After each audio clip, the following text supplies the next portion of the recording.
मेरा प्रश्न ये है कि आपके भाषणों में हमने सुना है माननीय लोहिया जी, दीनदयाल उपाध्याय जी, महात्मा गांधी जी की बातें ही होती हैं अक्सर।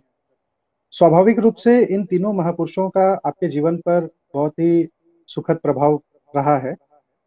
सही तौर पे ये तीनों महापुरुष जो हैं, इनकी तीनों लोगों की विचारधाराएं अलग अलग हैं।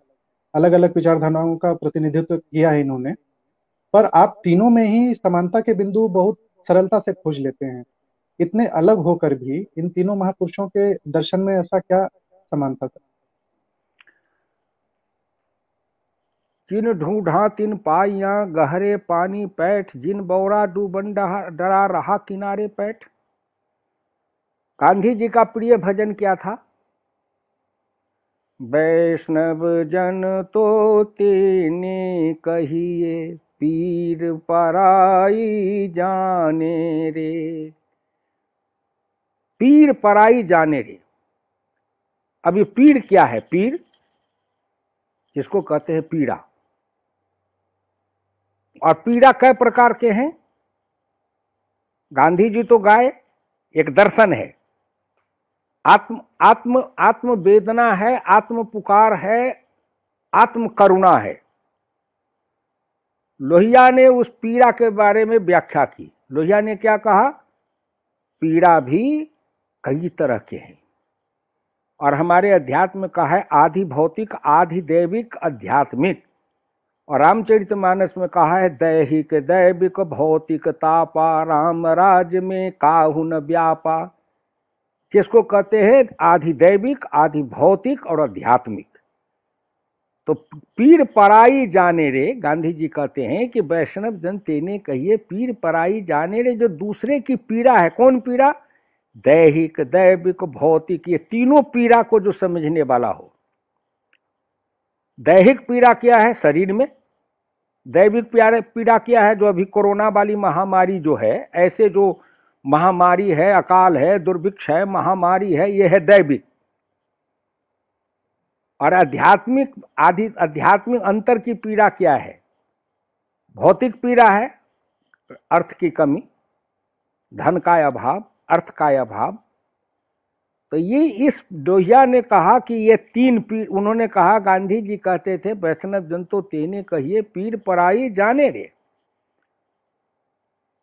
लोहिया ने कहा ये पीड़ा तीन है, इन तीनों का निदान खोजो समाजवादियों को, कि ये जो हमारे अंदर जो दैहिक पीड़ा है इसके क्या कारण है, जो दैविक पीड़ा है उसके क्या कारण है, और जो भौतिक पीड़ा है उसके क्या कारण है। और इस पीड़ा के कारण को जब खोजोगे तब निवारण निकलेगा। जो आयुर्वेद कहता है कि रोग का कारण ढूंढो, निवारण खुद हो जाएगा। तो लोहिया ने उसको आगे बढ़ाया। अब दीनदयाल जी का आइए, तो दीनदयाल जी ने कहा क्या? एकात्म मानव दर्शन। एकात्म मानव दर्शन का मतलब क्या है? आत्मा। एकात्म मानव दर्शन यह अद्वैत दर्शन है। अद्वैत का मतलब है कि जहां भेद मिट जाए, अभेद, ऊंच नीच, विद्वान मूर्ख, निर्धन निर्बल, सब में का भेद मिट जाए। क्योंकि आत्मा जो है यह सर्वव्यापक, सर्व सर्व सब में विराजमान है आत्मा, जिसको योग दर्शन में कहा गया है यो यम विज्ञानमय प्राणेशु हृदय अंतर ज्योति पुरुषः। कि हमारे हृदय के अंदर जो ज्योति है आत्मा, भगवान कृष्ण ने गीता में कहा नहीं ज्ञान सदृशम पवित्र मीह विद्यते ततः स्वयं योग संसिद्धा काले न आत्मनि बिंदति। ये आत्मज्ञान जो है, अंतर्दृष्टि, वह सब में विराजमान है। दुनिया के सभी गुरु, चाहे परम पूज्य गुरु नानक देव हों, संत तुलसीदास जी हों, या कोई हो, जितने लोग देश के अंदर महापुरुष हुए हैं भारत की मिट्टी में जिन्होंने जन्म लिया, मैं भारत की मिट्टी कह रहा हूं, भारत की मिट्टी में जिन्होंने जन्म लिया, चाहे वो किसी मत या पंथ के हों, चाहे बुद्ध हों, महावीर हों, गुरु नानक देव जी हों, तुलसीदास जी हों, सूरदास जी हों, आप सबको एक साथ पढ़िए ना। सबके अंदर किस कौन चीज है, क्या है? तो उनके दीनदयाल जी का है एकात्म मानव दर्शन, अर्थात अद्वैत। अद्वैत का मतलब, तब उन्होंने उसको जो कहा तीन शब्द क्या कहा? समरस, सर्वग्राह्य और सर्वस्पर्शी। सर्वस्पर्शी मतलब तुम्हारी वाणी से, तुम्हारे काम से, तुम्हारे विचार से ऐसा हो जो सर्वग्राह्य हो, सर्वस्पर्शी हो और अंतिम तक हो। समरस। समरस कैसे होगा? आप तो नहीं जानेंगे, मैं किसान हूं ना। मैं रात खेत में घूमते घूमते दीनदयाल जी, गांधी लोहिया दीनदयाल को अपने खेत में चलते चलते मेरे पर खड़ा होकर के उसको संतुलित करता था। कैसे होगा? तो समरस कब होगा? जब हमारी जमीन समतल होगी। समरस का मतलब कि खेत में, एक फसल में एक जगह खेत में कोने पर पानी डालिए तो पूरे खेत के सभी पौधों में एक समान पानी मिल जाए। वो कब होगा? जब जमीन समतल होगा। समतल। लोहिया ने यही कहा कि समतल कैसे बनेगा, ये समतल बनने में क्या क्या बाधा है? तो लोहिया ने कहा इसके समतल बनने में बाधा है जन्म की बाधा, जाति, लिंग की बाधा औरत पुरुष, रंग की बाधा काला गोरा, अर्थ की बाधा अमीर गरीब। अब गौर से समझिए। तो लोहिया ने कहा कि इन सभी बाधाओं को जितना ही मिटाते जाओगे, जितने ये टीला सब है, इन टीलों को जितना ही तोड़ते जाओगे उतना ही समतल बनते जाएगा, और जितना समतल बनेगा उतना ही समरस होगा। अब बताइए, दीनदयाल जी या लोहिया जी की विचारधारा अलग है क्या? दर्शन एक है। जो दर्शन करना चाहिए तो दर्पण माजत रहिए, दर्पण में लागा काई, तो दर्श कहां से पाई? कई लोग हैं जो आपको मैं बताना चाहूंगा। कई लोग हैं जो अभी इस बात को उठाते हैं कि कुछ बात कह देते हैं कि साहब पहले जनसंघ ने क्या कहा, आज नरेंद्र मोदी क्या कह रहे हैं, पहले नरेंद्र मोदी ने क्या कहा, आज वो क्या कह रहे हैं। तो मैं उन सब के सामने कहना चाहता हूं, ये मेरे सामने किताब है, मेरे सपनों का भारत, गांधी जी का। डॉक्टर राजेंद्र प्रसाद ने इसके प्रस्तावना को लिखा था, प्रकाशन है। उसमें गांधी जी ने लिखा है, पाठकों से गांधी जी ने लिखा है, जब किसी पाठक को मेरे दो लेखों में विरोध जैसा लगे, तब अगर उससे मेरी समझदारी में विश्वास हो तो वह एक ही विषय पर लिखे दो लेखों में से मेरे बाद के लेख को प्रमाणभूत माने। गांधी जी ने कहा कि एक विषय पर मैं आज से 5 साल पहले कुछ लिखा या बोला, और आज उसी पर लिख रहा हूं, बोल रहा हूं, और दोनों में अगर अंतर विरोध है तो फिर किसको मानोगे? तो गांधी जी ने कहा जो अभी कह रहा हूं वर्तमान में उसको मानो। यहां पर कुछ बकवासी, वितंडावादी, तर्कशास्त्री, जिसको कहते हैं बुद्धि बिस्खोपड़ा, कहते हैं गांधी जी के बात में तो स्थिरता नहीं है, गांधी जी ने ये कहा तो गांधी जी ने ये कहा। अरे मूर्ख, हिंदुस्तान की सनातन संस्कृति का मतलब क्या है? मैं कहां से सीखा? तो जनसंघ के जगन्नाथराव जोशी थे, बड़े विद्वान थे, राज्यसभा के सदस्य थे। मैं भी 80 से 86 तक राज्यसभा में था। वो भाषण बड़े बड़े बड़े आनंद मूर्ति थे, बड़े मुग्ध होकर भाषण करते थे, और मैं ऐसे एक तक उनकी बातों को सुनता था। तो उन्होंने एक बार बोलते बोलते कहा, राज्यसभा में रिकॉर्ड पर है, कि सनातन का मतलब क्या है? चिर पुरातन नित नूतन। आज भी मेरे दिमाग में है, चिर पुरातन नित नूतन। नरेंद्र मोदी जब बोलते हैं तो मैं इसी कसौटी पर कसता हूं, साहब मैं ऐसे नहीं, मैं यादव हूं लेकिन मैं पकिया सोनार हूं, मैं कसौटी पर कसता हूं। चिर पुरातन नित नूतन। चिर पुरातन मतलब कि प्राचीनता पर ही हम नवीनता के नव पल्लव खिलाते जाएंगे, प्राचीनता के मूल पर नवीनता के नए पल्लव खिला करके नए विकसित होने देंगे। यही है सनातन, यही है सनातन। तो समय के अनुसार अपने में जिसको कहते हैं ट्रांसफॉर्मेशन, यह विज्ञान है, सतत परिवर्तन। लोहिया समाजवादी आंदोलन के इतिहास में जब लिखे हैं तो एक जगह उन्होंने लिखा है कि मैं तुम समाजवादियों से कहूंगा कि अपने को निरंतर अपने को बदलते रहना सीखो। निरंतर, निरंतर क्यों बदले? अब मान लीजिए हमारे बाप दादा जिस समय में जन्म लिया था तो हल से खेती करते थे। आज मेरे गांव में ट्रैक्टर से खेती हो रही है, और ट्रैक्टर ये बड़े बड़े कारखानेदार बना रहे हैं। सबसे ज्यादा ट्रैक्टर का कारखाना कहाँ है? पंजाब में और हरियाणा में। फरीदाबाद में है कारखाना कई ट्रैक्टर का, अब पंजाब में है पीटीएल का है, एचएमटी का है, सोनालिका का है, ये सब पंजाबे में है।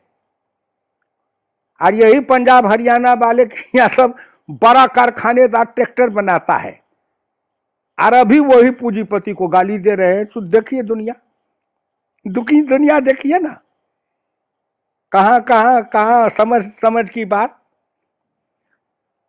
तो ये उसी का है कि जिस देश से काले चौपात्रे, भगवान कृष्ण ने गीता में कहा साहब हम केवल पाखंडी बन के धर्मशास्त्र को पढ़ते हैं, हमारा दोष है हिंदुओं का। हमने अपने धर्मशास्त्रों की वैज्ञानिक और आधुनिक विश्लेषण नहीं समाज को बताया। भगवान कृष्ण ने क्या कहा है? देशे काले चौपात्रे, देश के अनुसार, देश माने भौगोलिक परिवेश, काले माने समय, अपात्र माने व्यक्ति, उसी के अनुसार न हमको चलना चाहिए। अब आज के युग में मान लीजिए जो टेक्नोलॉजी, एग्रीकल्चर टेक्नोलॉजी, जो एग्रीकल्चर टेक्नोलॉजी पंजाब, हरियाणा, राजस्थान के कुछ गंगा नहर वाले पश्चिमी उत्तर प्रदेश के साथ जो समतल भूमि है, तो जो टेक्नोलॉजी यहाँ के लिए उपयुक्त है वही टेक्नोलॉजी नागालैंड के लिए, मिजोरम के लिए, अरुणाचल के लिए, बिहार के लिए, बंगाल के लिए और जगहों के लिए वही टेक्नोलॉजी उपयुक्त नहीं है। ये हमारे अंदर जब मस्तिष्क में व्यापकता होगी और व्यापकता के साथ मस्तिष्क में लचीलापन होगा, उदारता होगी, तभी न समझेंगे। सबसे बड़ा विचार के राह में सबसे बड़ा अवरोध क्या है? अध्यात्म क्या कहता है? सबसे बड़ा अवरोध है कट्टरता। कट्टरता। जब आदमी के पास में एक बात को जिद ठान ले कि मैं जो कह रहा हूं यही पूर्ण सत्य है, यह हमारे धर्मशास्त्र ने कभी नहीं माना। अगर मानता तो हमारे अंतर इतनी मीमांसा की व्याख्या कैसे होती? द्वैतवाद, अद्वैतवाद, विशिष्टाद्वैतवाद, द्वैताद्वैतवाद, सगुणवाद, निर्गुणवाद, ये सब पर व्याख्या हुई है ना। आस्तिक और नास्तिक, आस्तिक वाले भी व्याख्या किया और नास्तिक वाले चार्वाक ने भी कहा यावत् जीवेत सुखम जीते ऋणं कृत्वा घृतं पिबेत। एक दर्शन है, और आज भी आजादी के बाद राज चलाने वाले का यही दर्शन रहा, यावत् जीवेत सुखम जीवेत ऋणं कृत्वा घृतं पिबेत।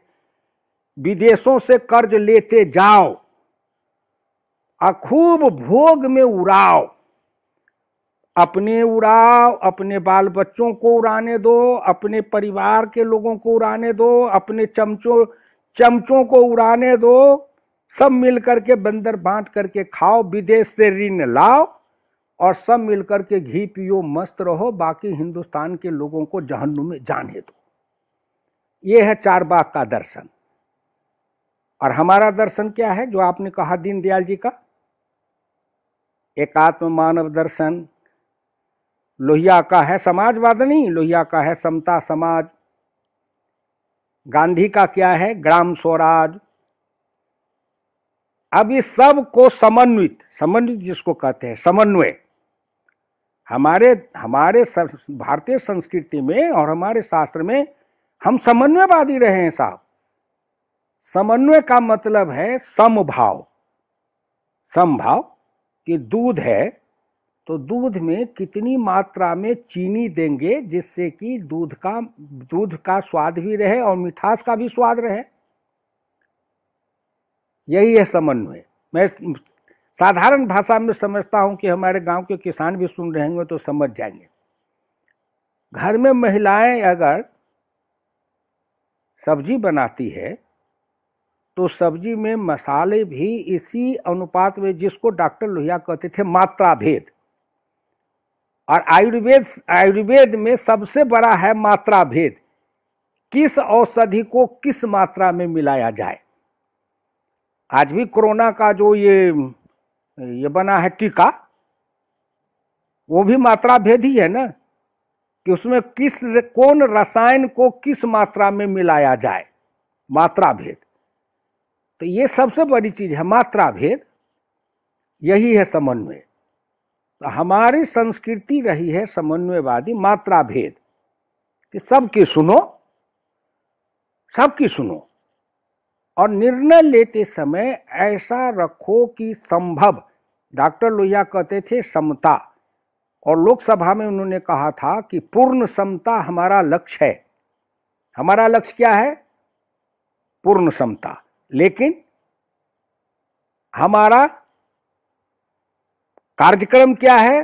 संभव समता, कि हम पूर्ण समता, पूर्ण सत्य तक जा नहीं सकते, हम संभव सत्य तक जा सकते हैं। संभव समता।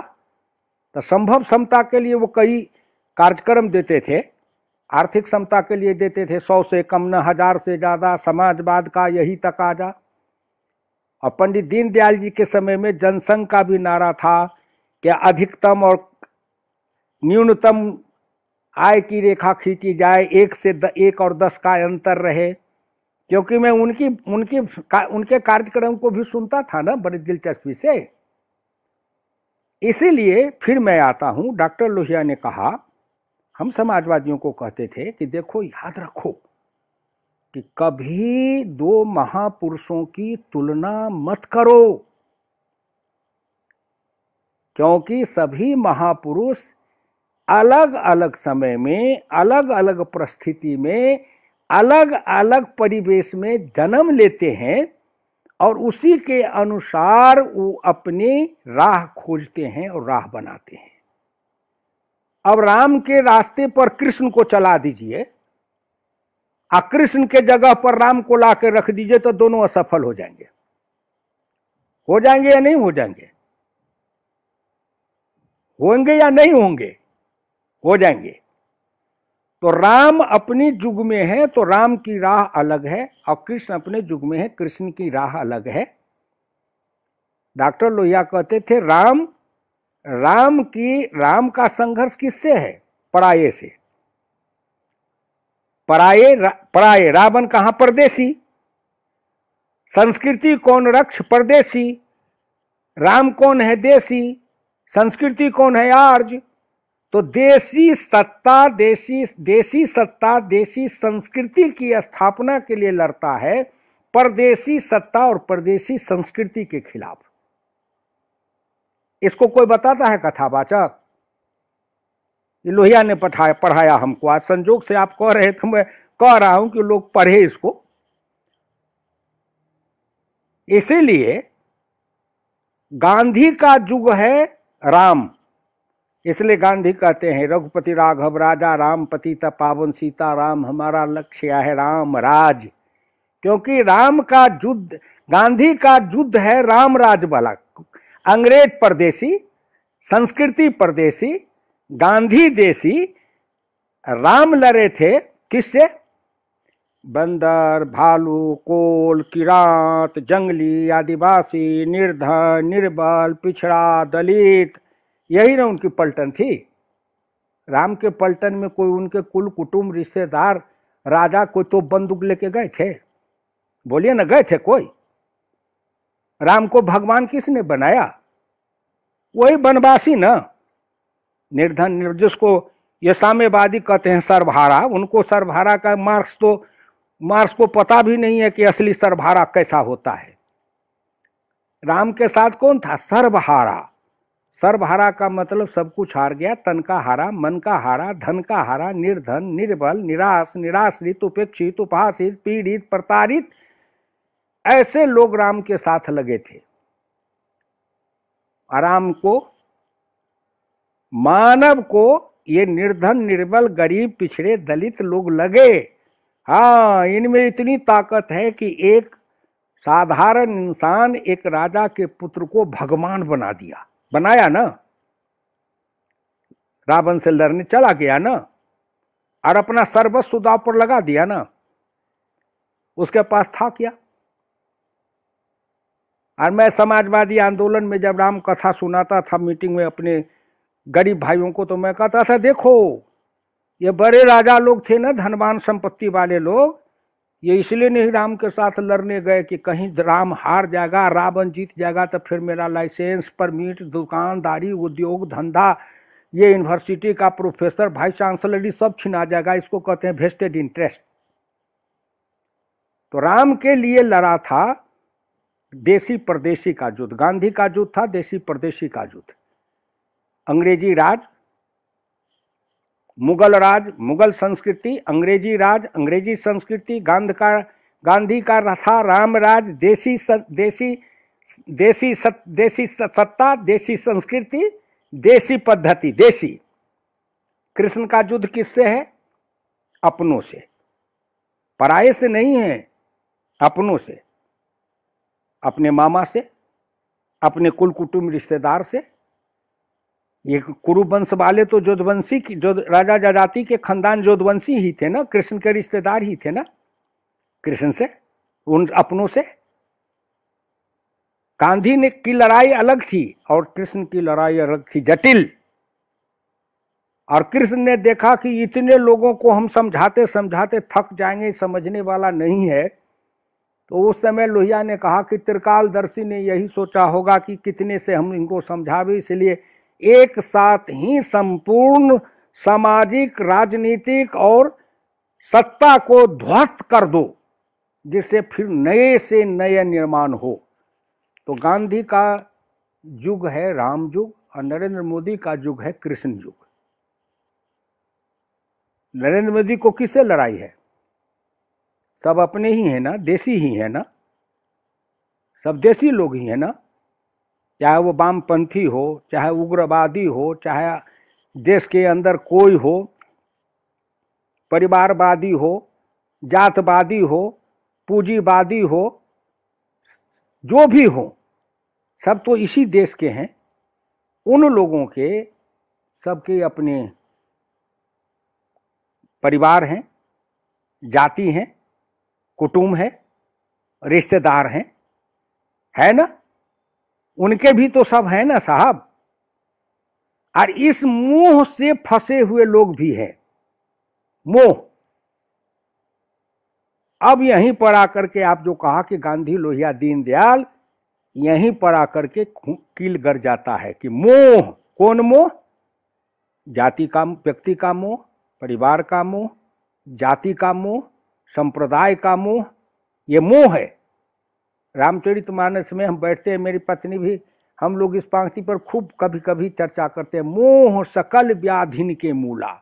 उत्तरकांड में कागभूषुंडी जी ने वहां ज्ञानी गरुड़ को कहा है, अरे मोह सकल व्याधि के मूला। आज भारत वर्ष के जो लोग हैं, जिनको हम ऊंचे लोग मानते हैं, राजनीति करने वाले, व्यापार करने वाले, प्रशासन चलाने वाले, असली बुद्धिजीवी कहिए या तथाकथित बुद्धिजीवी भी जिनको कहिए, ये सभी के अंदर जो एक मोह है, और आम नागरिकों के अंदर भी जो मोहग्रस्त, किसका मोह? व्यक्ति का मोह, परिवार का मोह, जाति का मोह, संप्रदाय का मोह, और उससे ज्यादा अपने भोग के प्रति जो मोह है, भोग, इस मोह में फंसा हुआ, दलदल में फंसा हुआ समाज एक तरफ, और उस मोह से मुक्त करके निर्मम, निर्मम, निष्ठुर नहीं, निष्ठुरता में निर्ममता में फर्क है।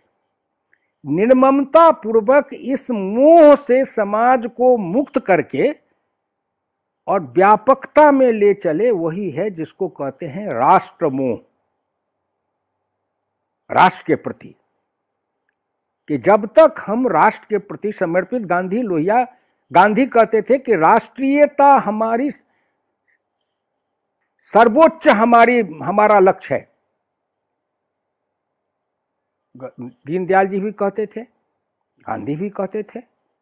ये मूल बातें, काम करने की जो प्रक्रिया है या काम करने का जो रास्ता है साहब, वो गांधी जी अपने ढंग से उस समय, जिस समय गांधी जी थे उस समय जैसा हिंदुस्तान था वैसा ही ना पढ़ावेंगे। लोहिया जिस समय आए उस समय जैसा हिंदुस्तान था वैसा ही उन्होंने पढ़ाया, और दीनदयाल जी आए तो जैसा हिंदुस्तान था वैसा पढ़ाया। लेकिन तीनों के दिशा, दृष्टि, दिशा और लक्ष्य एक ही है। क्या है? समाज का सभी सुख संपन्न हो, समृद्ध हो, बुद्धिमान हो, तेजस्वी हो, प्रतिभाशाली हो, गुणवान हो, आत्मविश्वासी हो और आत्म प्रकाशित हो, जिसको लेनिन ने कहा था 5 इनलाइटेंड बेटर देन 100 फूल्स। इंटेलेक्चुअल्स नहीं कहा, एडुकेटेड नहीं कहा, 5 इनलाइटेंड, जिसको मैंने कहा था यो यम विज्ञानमय प्राणेषु हृदय अंतर ज्योति पुरुषः। जो आत्म प्रकाशित पुरुष होगा वो उसकी बहुआयामी दृष्टि होगी, जिसको कहते हैं मल्टी डायमेंशंस, बहुआयामी दृष्टि से सोचेगा। बहुआयामी माने एक निर्धन से निर्धन मानव, दिल्ली के फुटपाथ पर पेड़ के नीचे सोने वाला मानव, और आज के हिंदुस्तान में अगर मुकेश अंबानी और अदानी के घर में भी सोने वाला लोग है, दोनों के विकास के बारे में समान रूप से चिंतन करे, लेकिन उसके काम से हमेशा ये फुटपाथ पर सोने वाले पर दृष्टि ज़्यादा रहे, उसके जीवन को ऊपर उठाने का काम, धीरे धीरे ऊपर उठाने का काम हो, ये होते रहना चाहिए। यही है गांधी, लोहिया, दीनदयाल, हुकुमदेव नारायण यादव, गांव के एक गरीब किसान की दृष्टि में। अब विद्वान की भाषा अलग है, इस पर तो अलग अलग अपने एकाधिकार जमाते हैं। कोई कहते हैं दीनदयाल पर कॉपीराइट मेरा है, कोई कहता है लोहिया पर कॉपीराइट, लाल टोपी पहन करके कहते हैं कॉपीराइट मेरा है। कोई गांधी पर, अभी भी कांग्रेस के लोग हैं वो कहते हैं गांधी पर कॉपीराइट मेरा है। तो मैं उस पर नहीं हूं। मैं कहता हूं गांधी, लोहिया, दीनदयाल सर्वजन हिताय, सर्वजन सुखाय, सर्वगराय, सर्वस्पर्शी, समरस समाज, समता समाज लाने के लिए जो उनकी दृष्टि थी, वही है तीनों में एकता। यही हुकुमदेव नारायण यादव के आदर्श हैं और यही मेरी दृष्टि है। हम तीनों में कोई फर्क नहीं मानते। राम, कृष्ण, शिव, वही राम है, वही कृष्ण है, वही शिव है, वही दीनदयाल है, वही लोहिया है, वही गांधी है। किसको आगे रखे, किसको पीछे रखे, किसको बीच में रखे, ये सब कुछ नहीं है। इसीलिए हम तीनों को मिला उला के त्रिदेव कह देते हैं। दत्तात्रेय नमस्तंत्रा नाम सिद्धिम कुरु कुरु, वो दत्तात्रेय तीनों हैं। चलिए, बहुत बहुत धन्यवाद सर। बहुत ही विस्तार से आपने तीनों महान पुरुषों को एक ही सूत्र में बांध दिया, और मुझे उम्मीद है हमारे जितने व्यूअर्स हैं बहुत ही